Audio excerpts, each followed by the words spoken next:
Welcome to the audience today. We're very glad that you're able to join us. Before I get started with an introduction, I would like to let everybody know that we're going to try to make this as interactive as we possibly can for this webcast type environment. So along the way, there will be two different poll questions where we'll survey the audience today, and we will get some feedback from what it is that you're thinking. So we encourage you to participate in that feedback and help us guide the conversation as we go forward. At the end of the webcast today, we've set aside 15 minutes for Q&A. We look forward to managing as many questions as we possibly can in that time frame. So as means of introduction, my name is Bob Cron, and I head up the healthcare practice for ISG.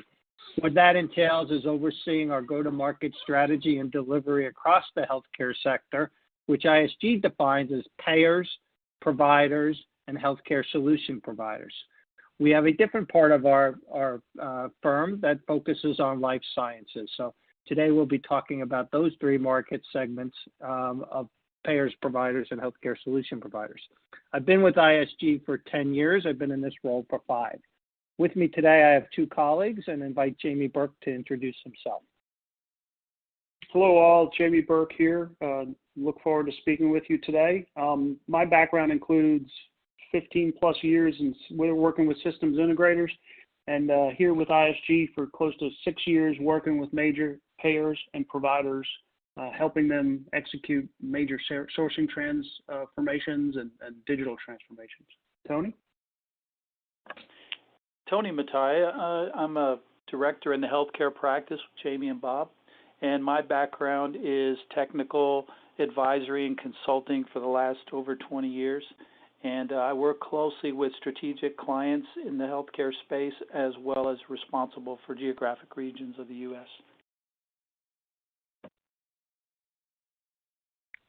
So before we get into today's content, I'd like to introduce everybody to our Healthcare Resource Center. You can see the URL there, and it is our landing page, if you will, for healthcare content.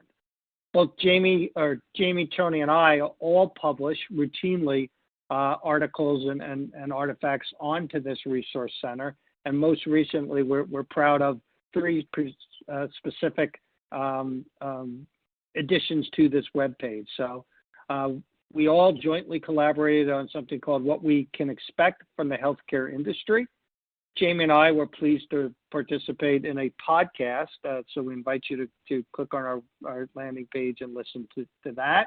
We tried to take an entertaining approach to what we're seeing in a post-COVID-19 environment, and we have a deeper dive that I helped co-author entitled Unlocking Value with Intelligent Automation. So it's a look at what we're doing in the payer space with intelligent automation.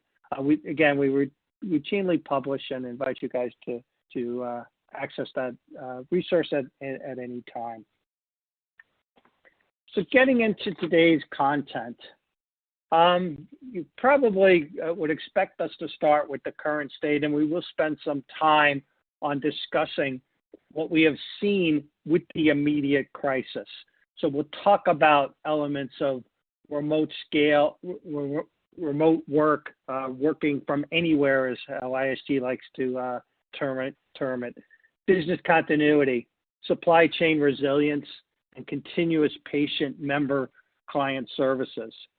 I'm going to turn it over to Tony, who'll give us a little bit more industry flavor from a payer perspective. Yes, if you think about it from a payer perspective, COVID, most of the people really were in an office environment, and that became even more important as teamwork and agile type activities are going on. And making that adjustment to working from home was a huge undertaking. In addition to that, you had offshore and nearshore resources that also are going through that transition at the same time.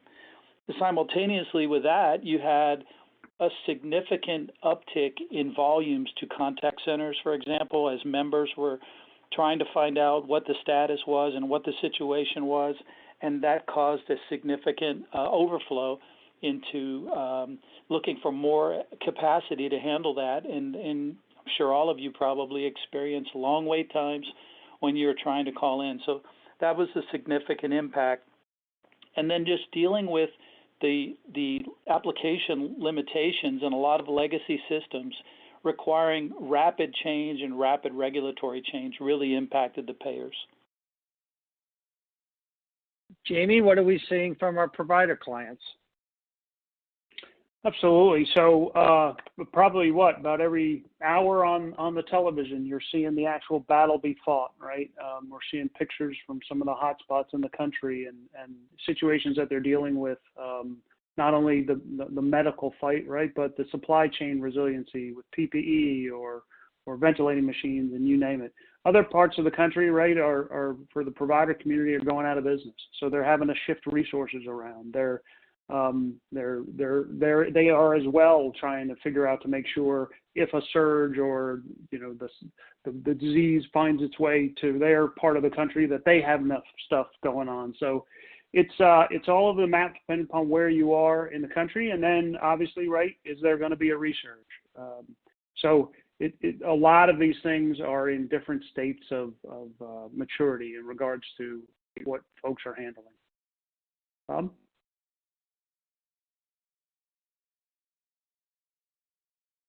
So as we move forward to what ISG calls the road to resiliency, we see several steps along the way. So what you're viewing now is more of an industry agnostic perspective. So regardless of the industry, we see these particular 5 stages emerging with our migration into what ISG is dubbing the new future.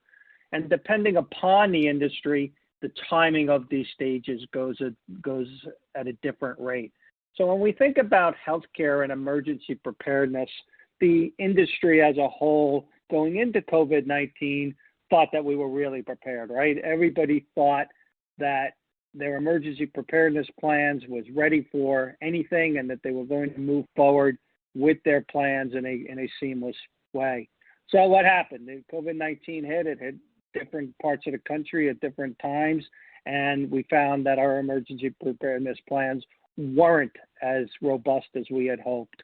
This was specifically true in the provider part of the industry, where obviously the hospitals are on the front lines and they're facing challenges every day. Some of those challenges have waned in certain parts of the country now, but everybody's had their time where the emergency preparedness plans were tested to their fullest, and in some areas they just didn't come up to fruition. The payer part of the market segment's been a little bit more stable as we see it than the provider side. Certainly there's been increased volumes. Call centers have been a little bit overwhelmed, but they've managed to move through this a little bit with a little bit less disruption than we have seen in the provider space. We're starting to move into survive mode, and now we're starting to see some interesting things, and this is obviously affecting all 3 market segments of payer providers and healthcare solution providers. It's becoming common knowledge, everybody sees the stories on the news, that even the provider space is starting to struggle with survival. They're seeing cost-cutting exercises come to fruition on a very rapid basis in all parts of the country. There's well-publicized stories on hospitals that are doing cost-cutting measures that they've never seen before. From an outsider's perspective, it seems a little odd that would be the case in the provider space, but it's certainly coming to fruition. In the next part of our hour together, we're going to focus more on what we've dubbed Horizon 1, Horizon 2, and Horizon 3. So it's not my intention to steal the thunder of the rest of the presentation on those particular phases of the recovery. We'll drill into those in more detail as we go along. But before we do, we'd like to have our first poll question and understand from you what we're seeing in the market and where you are in your recovery journey. So Jillian, will you launch the poll question for us, please? Absolutely. I just sent that to the audience, and everyone should hear an alert when that pops up on your screen. Our first question today is, where are you or the majority of your clients on the recovery journey? We're really interested in seeing what these responses are. Tony, Jamie, and I have kind of been talking about it, saying, where do we think our audience will land? But it's kind of interesting to see what it is that you actually say. I don't want to presuppose for your benefit as you go through this voting, but be interesting to see. Are you more along just starting off in emergency preparedness? Have you moved on to survive? Some of you starting to prepare for the new future? For the service providers on the call, obviously respond in the voice of what you're seeing from your clients.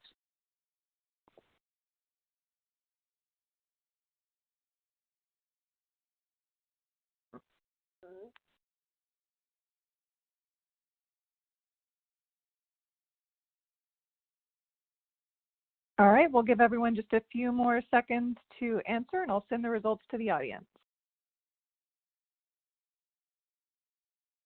Okay.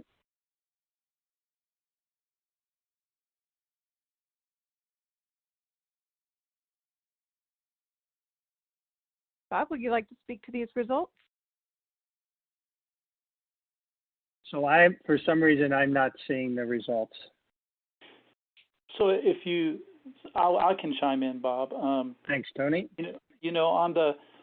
One thing that surprises me is, probably that about 22%, 23% are in the prepare for the new future. That's even higher than I thought. I didn't think that, but that's great that people are already thinking along those lines, and it'd be great for the rest of the presentation.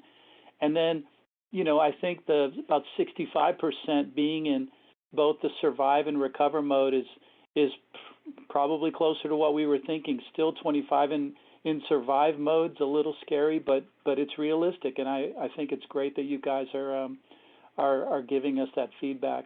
And there's just a small amount in not sure, so that makes sense, and it tracks pretty close to what we were thinking. I don't know, Bob or Jamie, any thoughts? Yeah, it makes sense. I think what's good is that our further comments in this webinar will address each one of those stages. So it's great. Yeah, no, this makes a lot of sense. This is kind of what we've been thinking has been happening, and as we talk to our clients.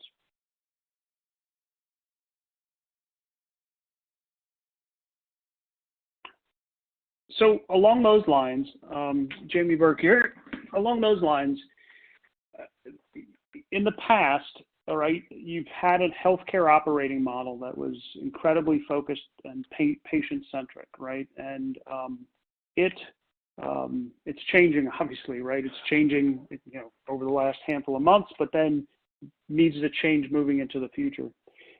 You've heard about digital transformation, right? And we're actually seeing some of the digital transformation play out well with some of the services that are available to folks. And I'll tell a story about my own personal digital transformation healthcare story here just the other day. But this op model, this new healthcare operating model, right? Previously it was very, very patient-centric, and whenever you heard the term digital transformation, you would hear, oh, okay, let's improve engagement, let's improve innovation and efficiency, let's, increase our ability to scale. Well, now the operating model obviously is focused on not only patient centricity, but also resiliency. And we'll talk to more about that as the presentation goes along. But there's also a couple of themes here that are becoming incredibly clear, right?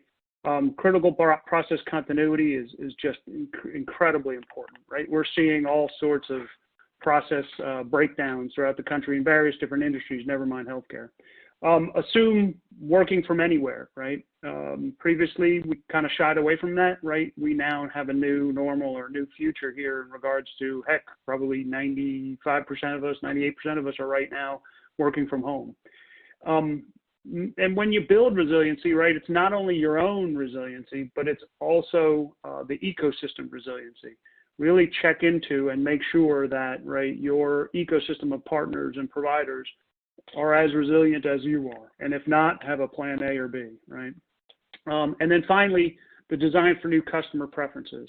Again, I'll tell you another story about how I was able to engage with the doctor here virtually, and it was fantastic, right? And it was very timely.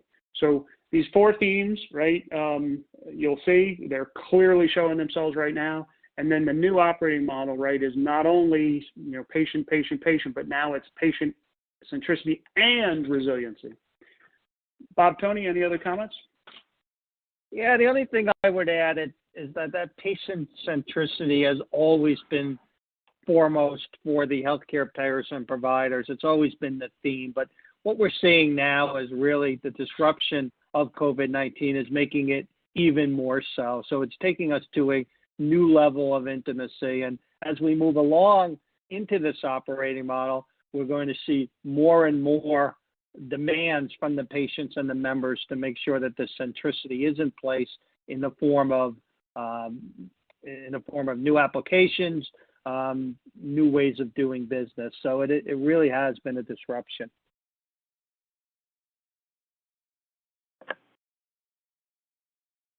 So I'm going to talk about recover and resolve, and most of you were in that in those sections. So we, as Bob said, we called it Horizon 1. All of you are probably sick of hearing about flattening the curve, right? But you know, it was key from a perspective of making sure that the provider resources and hospitals, et cetera, were not overrun. That was primary concern. So as we move into recover and resolve, I'll look at it from the payer, the provider, and the solution provider perspective. First of all, I already talked about work at home, and we're talking about work from anywhere. As we move through this phase, as places open up where you can go work, we're pretty much limited to home, but as things open up, then you'll see more and more people working from anywhere, and that brings a lot of security issues, a lot of bandwidth issues that are coming into play. And the second thing you're seeing is some of you may have seen very visible healthcare companies talking about we're going to handle copays. Don't worry. Deductibles are already accounted for. So what really that did was, in a time of a lot of uncertainty, payers stepped up. Humana, for example, stepped up and said, hey, we are going to cover copays. And I think that was important because it took a lot of concern away from people, is who's going to pay for this testing? How's that going to work? And then also cultural awareness, a lot of changing just across the people's lifestyles, across how people were interacting and how people were getting work done. And so it was a significant change for payers who were mainly an office environment type setup. If you think about providers, that's a whole nother view of things that Jamie talked about. But from a provider perspective, you have significant impact and volatility in your demand. So frontline demand, you had a lot of increase in concern regarding, the COVID treatment itself, shortage of supplies. So you had supply chain issues where in the past with a real-time supply chain, in some cases weren't adequate to have enough supplies to handle a big spike in demand. So we saw that, as you saw, both visible from, states, local hospitals themselves trying to find supplies and prepare for the volume volatility. And from a solution provider standpoint, all of a sudden realizing that solutions have to be flexible, they have to be aligned to industry requirements, and as those industry requirements are changing faster and faster, then those solutions have to be configurable, they have to be flexible enough, and that started to really bring some significant impact. At the same time, solution providers, a lot of resources at healthcare companies are coming from solution providers, and some of those, especially offshore, they weren't working from home, they aren't set up from home, they don't have laptops. So you had companies going out getting thousands of laptops and procuring those laptops just to staff up to handle the demand and the flexibility required. So that's kind of an overview of the recovery and resolve in Horizon 1. Jamie, can you talk about Horizon 2? Absolutely, Tony. Thanks. So Horizon 2, right? Be first and resilient as you work through and try to position yourself competitively and then just competently, right? And ultimately, right, what you're working on in Horizon 2 is right the next one, whether it be the next surge or the next COVID-20. You see a discussion here, right, wrapped around, okay, how do we fix all of what we just learned, right? And then how do you position yourself to survive and then compete in the new normal or the new future? So just these aren't all, right? It's just a simple smattering of some thoughts wrapped around these next steps, right, for providers. We used to call it in the military doing after action reviews. So whenever you had a battle, right, you'd go to learn quickly with an after action review and move on to your next fight. Providers, right, in the competitive advantage spot, right, supply chain improvements and connected environments, right, with real-time status. Folks are probably still scrambling around right now trying to, put together COVID-19 tracing apps and follow up with those that have successfully recovered, and you name it. On the payer side of the house, right, automating processes that can be done very quickly, right, to help you scale with the surges that you may be dealing with. And then payers and providers, right, obviously having a cost out effort, right, to fund the new future. A lot of you are probably working through this right now. From the solution provider perspective, right, having access to these apps from anywhere would be incredibly helpful, right, in this sort of world. And then all the other potential client requirements coming out of those after action reviews are going to be incredibly important. And then finally, right, in the new normal, in the new future, getting positioned to really be able to compete with innovative and flexible solutions, because there's a whole lot of change coming out of this, right, whether it be regulatory or data sets or processes or you name it.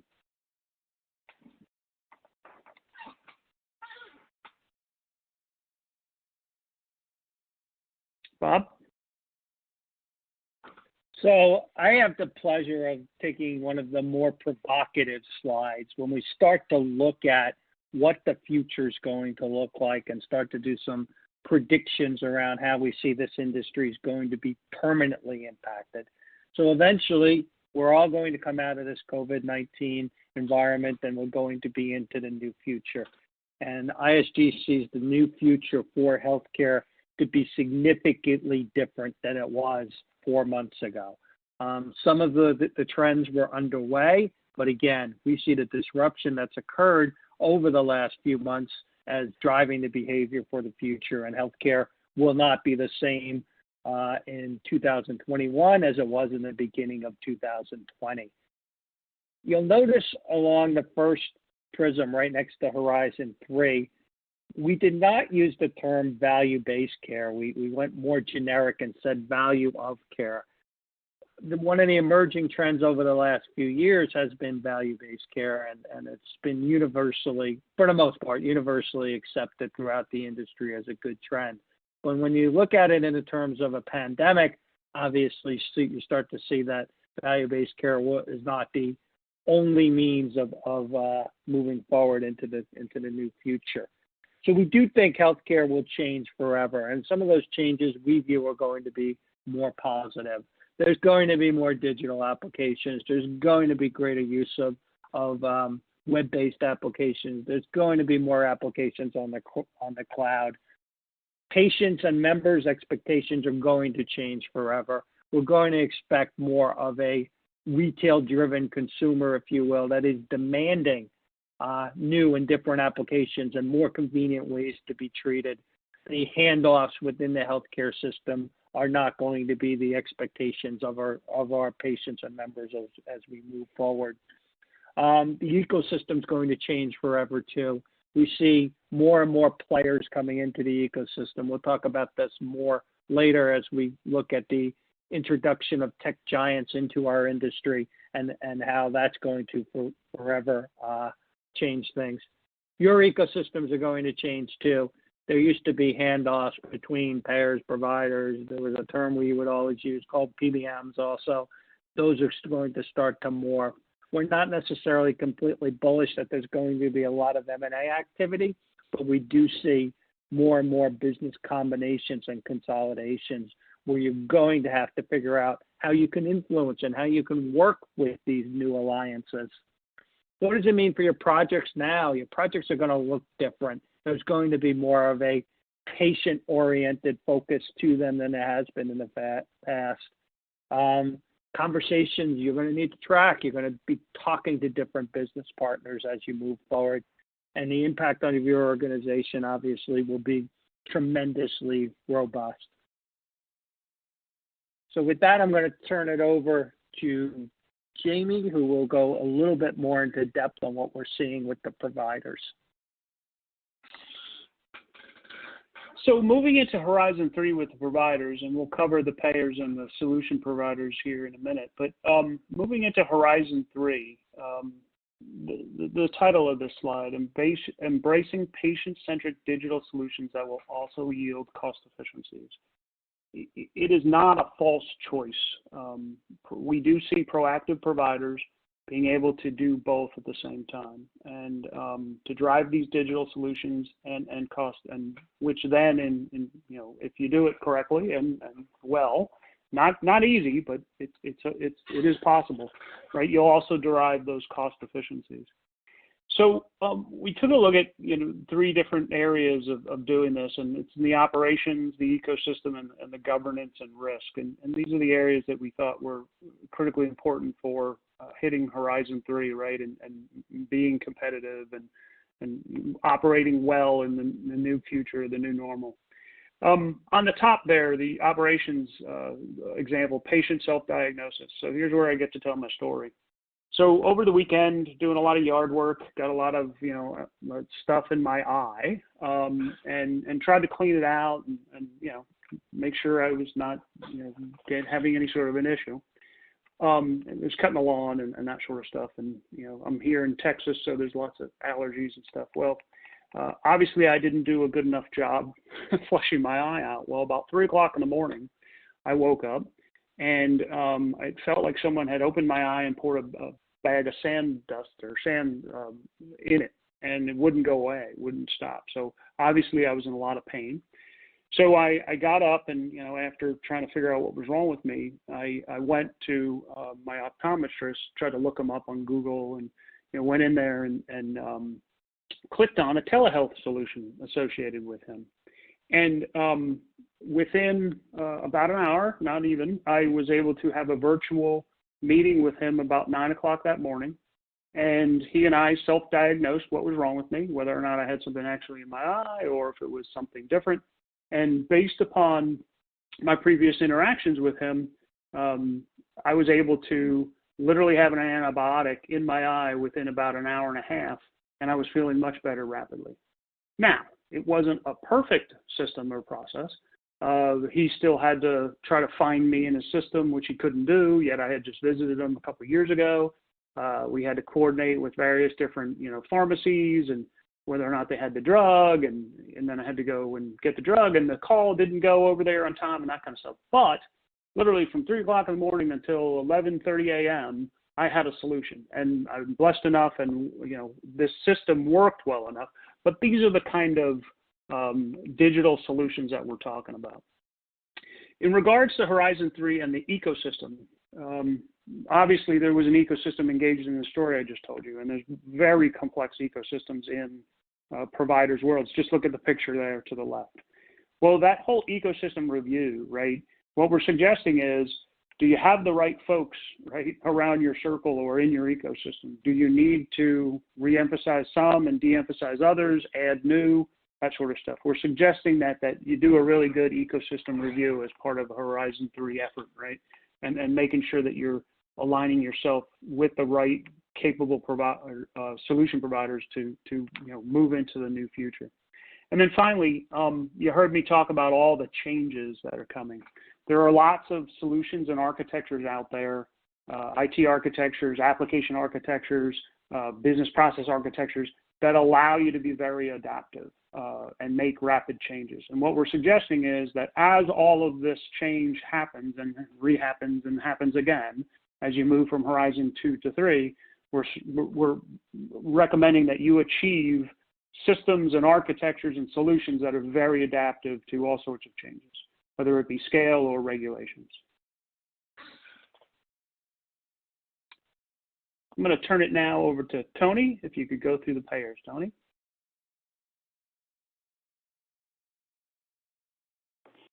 Sure, Jamie. Trying to advance that slide. There we go. So payers, one of the things recently, David Cordani, CEO of Cigna, came out and said, there's a need for greater levels of differentiated value in the marketplace. I think that encapsulates a lot of the thinking that's going on here, in that how can you differentiate yourself? And we categorize things for the new future into 4 areas for payers. First one's workforce. And if you think about workforce, we already talked about working from home and some of the changes that are going on there. But really, even before COVID, there was a critical access to talent.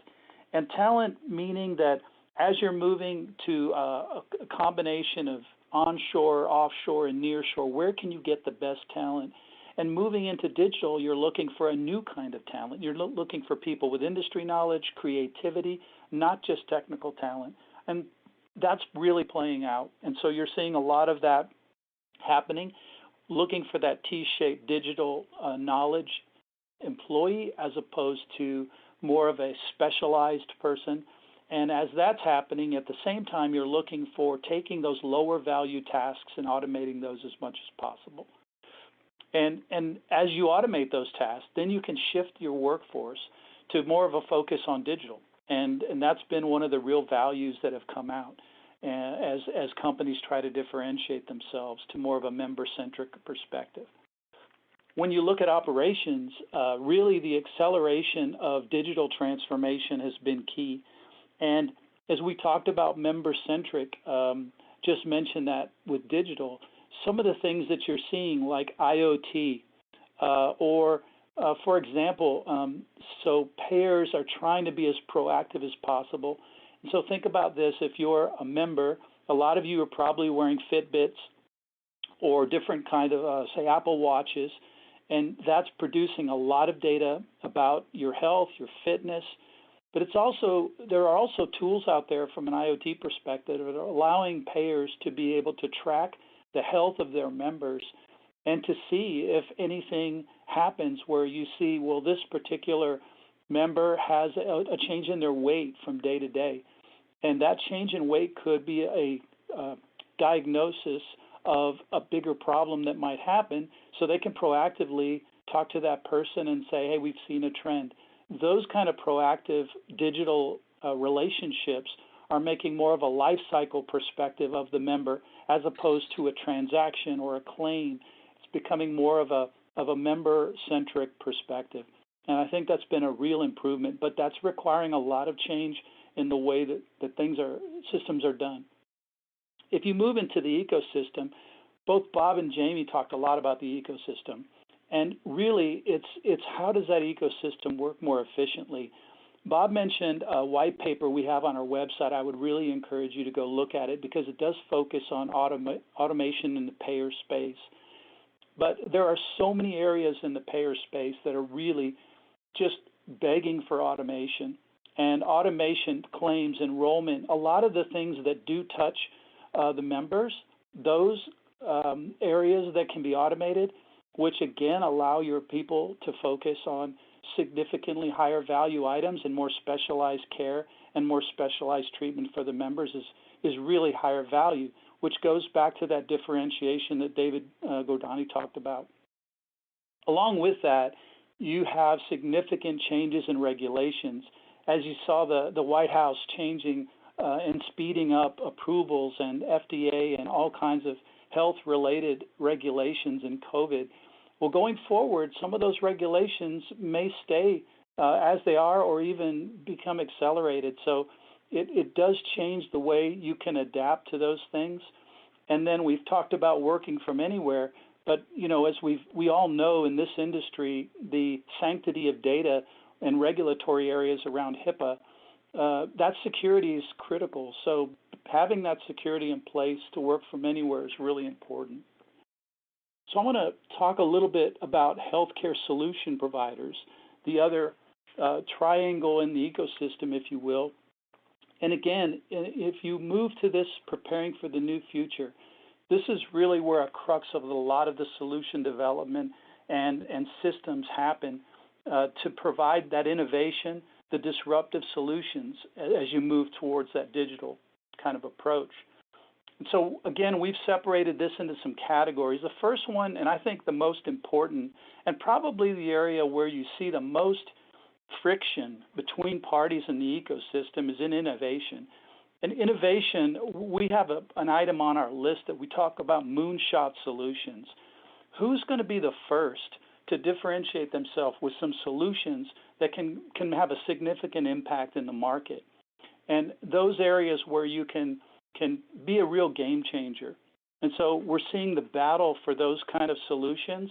And in a lot of cases, it's partnerships that are formed to do those moonshot solutions. Disease to antigen.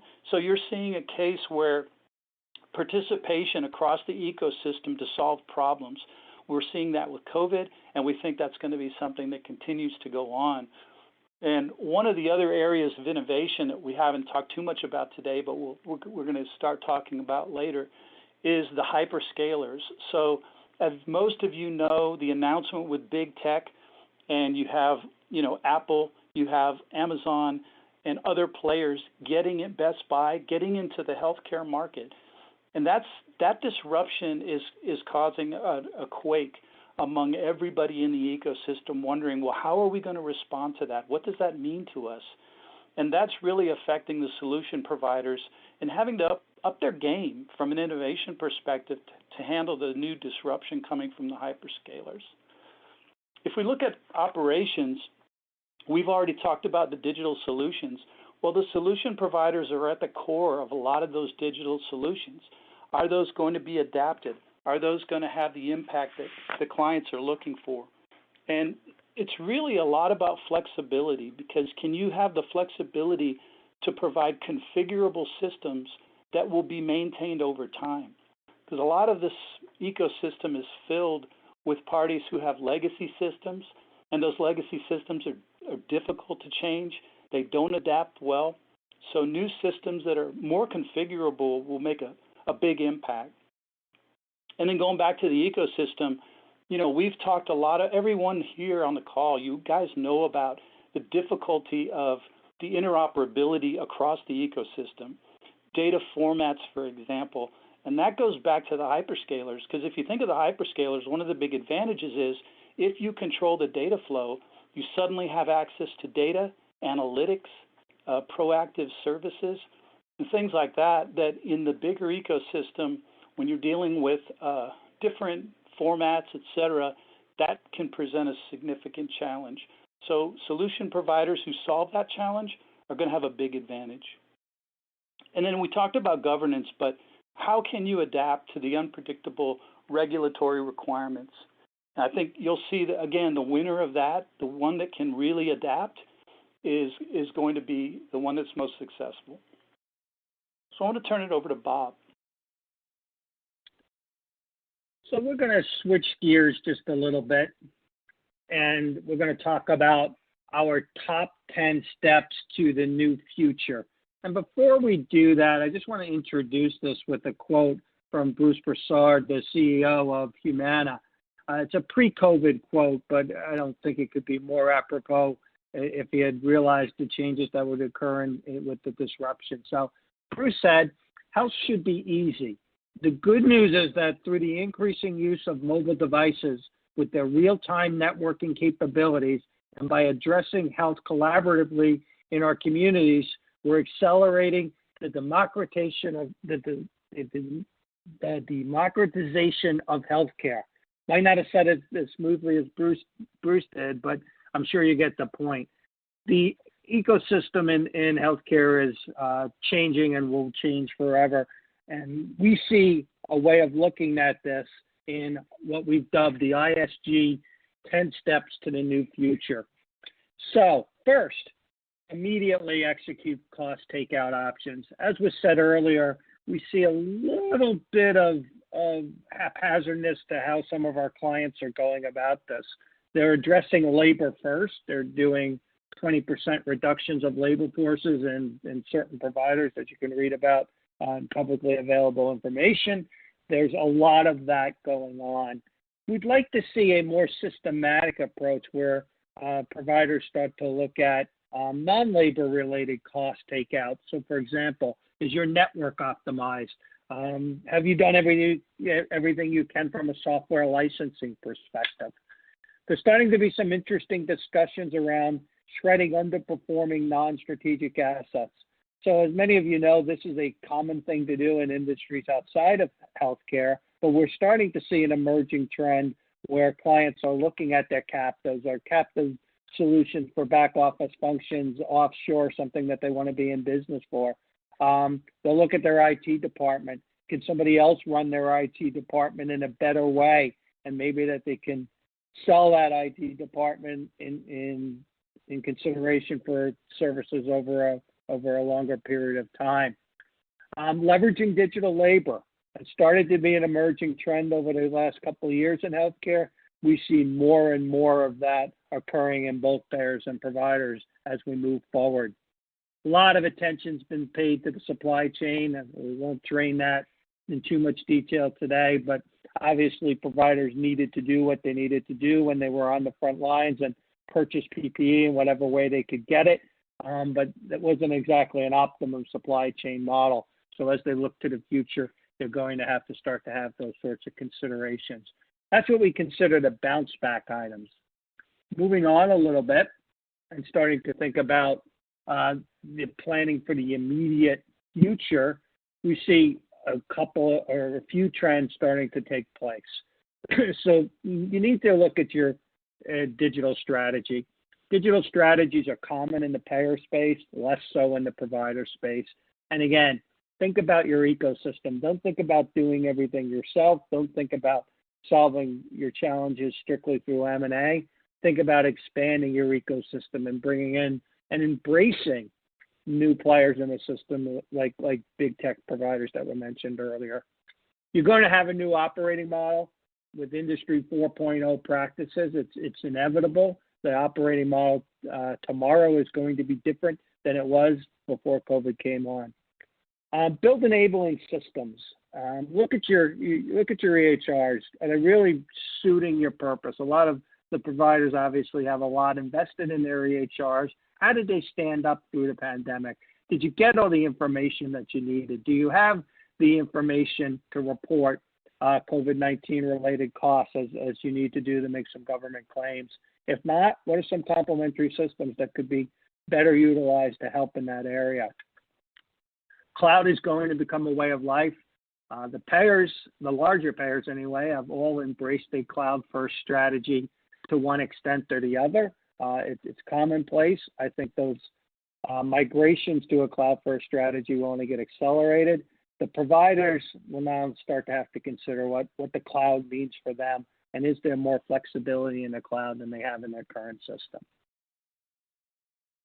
Last but not least, you really need to think about the new future, and we cannot stress the importance of organizational change management enough. We see the companies that succeed when there is major disruption as being the ones that have really addressed organizational change management. So even if you've developed the most robust digital operating model, you've built the best apps in the world, if you don't train your people properly, if your internal folks don't understand the new operating model, you will not be as successful as you otherwise will be. And your governance is going to be a little bit different than it is today. The new ecosystem is going to have different challenges.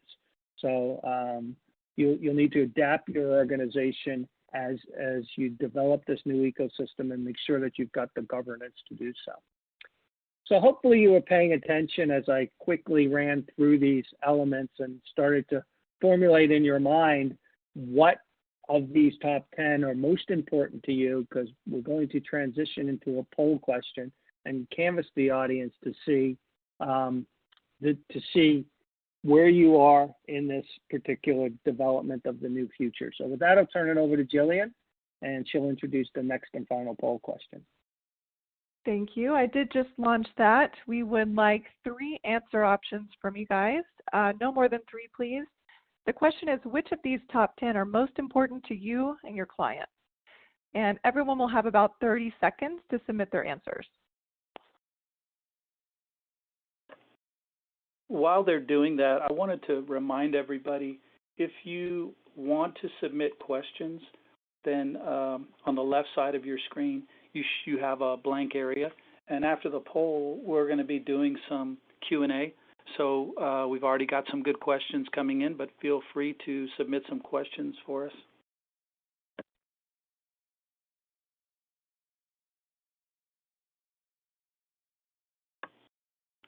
So we'll allow a couple more minutes before Tony interprets the results to the poll questions. Sure, we're getting a lot of good responses in.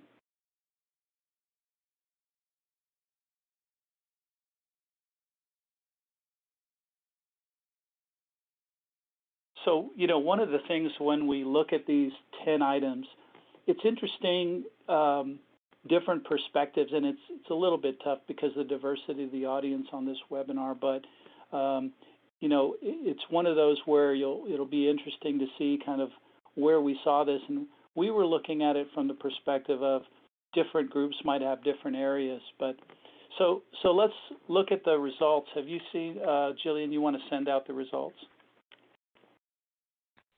Yes, just sent those to everyone. You should see that pop up on your screen. It looks like our top answer is A, which is immediately execute cost takeout opportunities. Yeah, so if you look at, that's something coming in around 46%. Probably not unexpected. I mean, and it's one of those areas where especially maybe hasn't been prevalent in the provider space. We're seeing that now. And that's going to have to be something in the new normal. Even as we talked about supply chains and those kind of impacts, you're going to see cost takeout.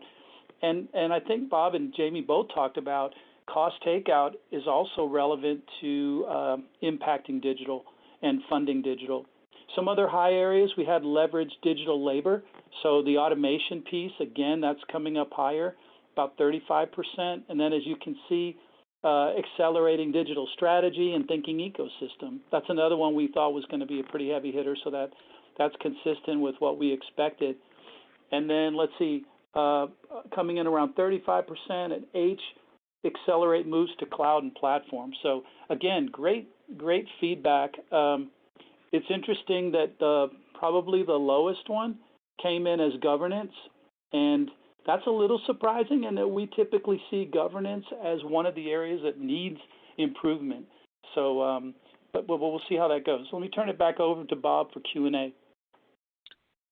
So we have a number of questions in the queue. We'll do our best to get to all of them, but if we don't answer your question, of course, we will do so after the webinar is over. But first question coming in, we'll take it from both a payer and provider perspective. So first question reads, how do you see competitive advantages changing in the future? Tony, would you like to handle that from a payer perspective? And then Jamie will discuss it from a provider perspective. Sure. From a payer perspective, changes in the future, I think you're going to see, that digital kind of member-centric relationship being stronger, and whoever controls that the best is going to have the best client and member, stickiness. Probably less movement from place to place, but a lot of key relationships there with between the member and the entity. A lot of that is driven by digital. So I think that digital first, you're seeing most of the payers embrace that kind of perspective from an executive level, which is different than before where IT was pushing that. You're seeing a lot of that coming from the business and the executive ranks. Jamie, how about the providers? Yeah, so those that can figure out, and many of us are starting to experience some of the providing of healthcare, right? Whether you have an Apple Watch sitting on your wrist or some other device plugged into yourself, or your experience, right, is informed, it's fast, right? It's context aware to you. It's very data informed, right? We all know that all sorts of data is becoming more and more important, right? Just the conversation wrapped around social determinants of health. Whatever provider end to end, right, from disease to antigen or injury to cure, whatever ecosystem of providers that can pull all that together so that patient-centric experience is had and obviously advertised and known, right? We all understand network effects, right? Hey, wow, this provider-payer combination is so much better than the other. So whoever figures out that smoother end-to-end life cycle of the patient with all that's available to us now, right? It's there. It's a matter of execution at this point in time. Granted, there's some new regulatory things that are going to happen to us and that kind of stuff, but the capabilities exist. It's really getting rid of the old, right, in a smart, sensible way, and bringing in this new operating model, and pulling all that together. So whoever figures that out, I think it's going to be in really good shape. Bob? Okay, next question. Have you seen a growing synergy between public sector and healthcare providers, i.e. cities collaborating with healthcare providers? If yes, do you see an area of permanent collaboration? How can solution providers help build support and accelerate these synergies? So Tony, you want to start us off, and then I'll add some color too. Yes, I think one of the areas, Bob, that you might see this cooperation going forward is in the supply chain. And the reason I say that is, we had a lot of kind of back and forth about, well, who has ventilators? Who has this supply? Who has that supply? And amazingly, it seemed like at the end of the day, people came together and said, well, how much do you need? Well, let's share those resources across entities, whether it's within a state, whether it's across cities, whether it's across country, and from a federal perspective. And so I think that might be something where, to solve the supply chain issue, maybe there's a way to have a little bit more flexibility built in. And then I think the second part of that would be the cooperation that happened just regarding hospital to hospital and provider space was really amazing to see. And I think you might see more and more of that kind of work where, if you have overflow, how can you handle that from place to place? So that's one thought. I'm not going to let you answer the question first, Tony, because that's exactly what I was going to say. Not much to add to that, other than to reinforce that I think this is permanent. We don't expect that this will go away. There's been a lot of benefits to this level of collaborations between cities and states and healthcare providers, and hopefully it will continue into the future. We think that's a positive development that should continue.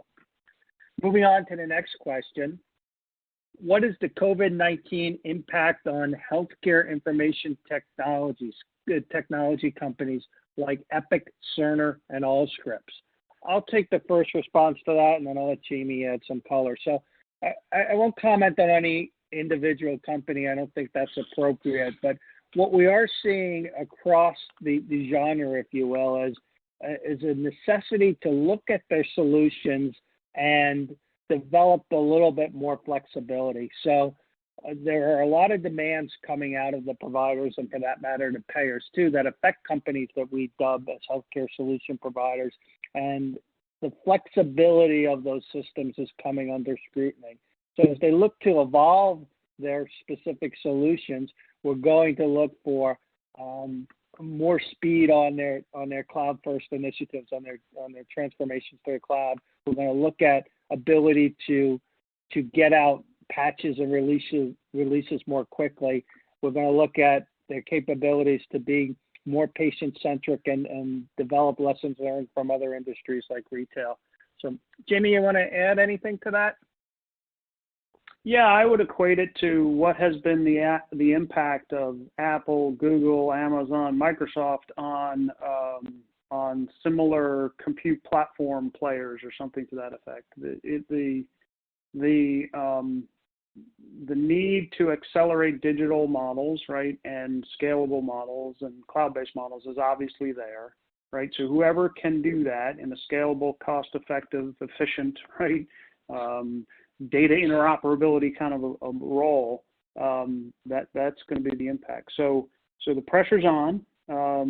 Some of the information technology companies, right, are having more and more competition, not only in this market, which has tons of money in it, right, but also now to react to the COVID-19 impacts, right? And each state and each provider or payer is going to be demanding different things. So it's going to be tremendous. So the healthcare solution providers, this is clearly a point in history where they're either going to step up or really struggle in market. Thank you, Jamie. Oh, next question coming in. Oh, I like this one. Historically, the providers have not been known for being cost conscious. You mentioned that this is changing during the webinar. What do you see as the main areas where they will be cutting costs in the near and midterm? So this is a great question, because what we're seeing in the market on providers is kind of an approach to cost cutting that we would not dub as overly mature.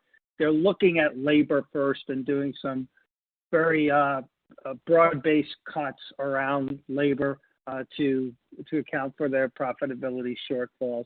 We see more opportunities for them in looking at non-labor related costs, as we said during the webinar. So hopefully, as their approach matures, we'll see a little bit more robust methodology for how they go about cost takeout rather than what we're seeing in the space today. So next question, I'll give this one over to Tony. What are payers doing to differentiate themselves? Tony, you want to give some comments on that? Yes, I think one of the big, if you look at the touch points, a lot of payers are starting to do things like design thinking, where they look at the journey maps of the members and say, how can we better interact with members? I mean, how many people enjoy the claims process, right? So most of the time, I think what you're seeing is the making things as efficient as we talked about automation. How can you make that as efficient as possible? And then the second part of it is, how can you build the richness between that differentiation? If you remember, from Cigna, they talked about how can we differentiate value. And I think a lot of that's coming from, if you look at Humana and a lot of their, digital first interaction with the member and using technology and data to be proactive and being really involved through the whole cycle of a person's life, then I think that's where you're going to see the differentiation across these parties, and who can shift from the legacy systems to more adaptable systems faster. So my apologies, but I'm checking the clock. We only have time for one more question, and we still have several in the queue. So I'll pick this one. What are some of the lessons learned when embarking on a new operating model design? Jamie, you want to handle that one? Yeah, sure. So obviously the new operating model, right, that includes all sorts of things, from governance to the technologies you're going to use, to the culture and the talent engagement, right, the organization, the teams, the roles, the workflow, the services, the value and performance, right? Those are all the components of the operating model, but really making sure that it's aligned to the strategy of the organization, right? And then as you go to change this operating model, right, organizational change management, which, right, we saw did not get a lot of, first votes or top, critical votes there in our poll earlier. That organizational change management is huge to making sure that it's successful, right? You get the value out of the change and that sort of thing. Thank you, Jamie, and thank you to all that participated in the webinar today. We will make the slides available, and we will also make a rebroadcast available for those that are interested. And Jillian, is there any other closing comments that we should conclude with from your side? Thanks, Bob. Yes, this does conclude our time today. We appreciate you joining this ISG Smart Talk. As mentioned, the recording of this webinar will be available to share with your colleagues at the same link as the live event. You can also download a PDF of today's slides in the event resources section. If you would like to speak with Bob, Jamie, Tony, or any of our ISG advisors, please reach out to us at www.isg-one.com. Thank you for listening.